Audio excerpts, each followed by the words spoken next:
before doing more examples with Snell's law, which essentially amount to some math problems, what I want to do is get an intuitive understanding for why this straw looks bent in this picture right over here. To do that, let me just draw a simplified version of that picture. So let's draw, this is the cup right over here. We'll do a side profile of the cup.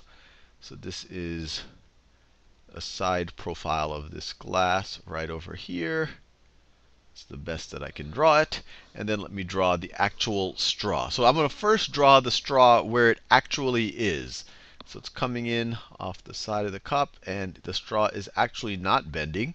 And it goes to the bottom of the cup just like that.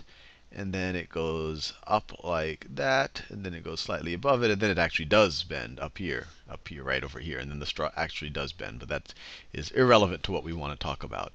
What I want to do in this video is talk about why when we look over here, why does it look like the straw got bent? And it all comes out of the refraction of the light as the light from the straw down here changes as it goes from one medium to another. Now we know from refraction indices, or just in general, that light moves slower in water than it does in air. So it's slower in water, and faster in air,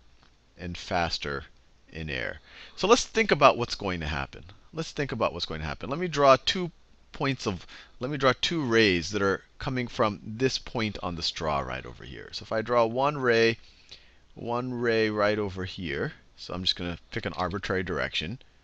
So if I pick one ray just like that, now, when it goes from the slower medium to the faster medium, what's going to happen to it? And it's at a slight angle here. So the left side of the ray is going to end up in the air before the right side. And I'm just using this as a way of, I'm using the car example to kind of think about which way this light's going to bend. So if you visualize it as a car, or sometimes people visualize it as a marching band, the left side of the marching band is going to get out before the right side, and it's going to start moving faster. So this is going to turn to the right. So it's going to turn to the right. Now let me do another ray. So let me do another ray that's coming from that same point. I don't want it to go right along the straw. So another ray just like that. It will also turn to the right. So it is also going to turn to the right. Now, if someone's eye is right over here, so that's your eye, that's the eyelashes, that's someone's eye. You can even draw their nose and all the rest. If they're looking down, where does it look like these two light rays? Let's say their eye is big enough that it captured both of these rays. Where does it look like these two rays are coming from? So if you trace both of these rays back, if you just assume that there was a line here, that's what our eyes and our brains do. If you assume that whatever direction this ray is currently going in is the direction it came from, and same thing for this magenta ray, and this magenta ray just like that, it would look to this observer that this point on the straw is actually right over there. And it would look, and if you kept doing that for a bunch of points on the straw, it would look like this point on the straw is actually right over here. It would look like we could do it for this point on the straw. It would look like that point on the straw is actually right over here. So to this observer, the straw would look like this. It would look like something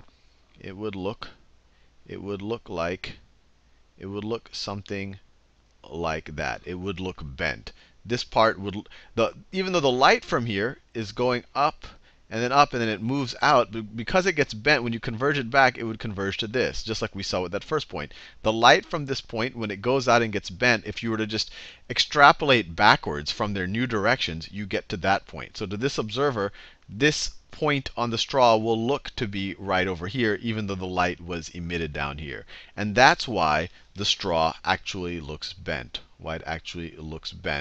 So this is all really just because of refraction, from going from a slower medium to a faster one. So hopefully you find that a little bit interesting. In the next video, we'll actually do some examples with Snell's law just to get ourselves comfortable with the mathematics.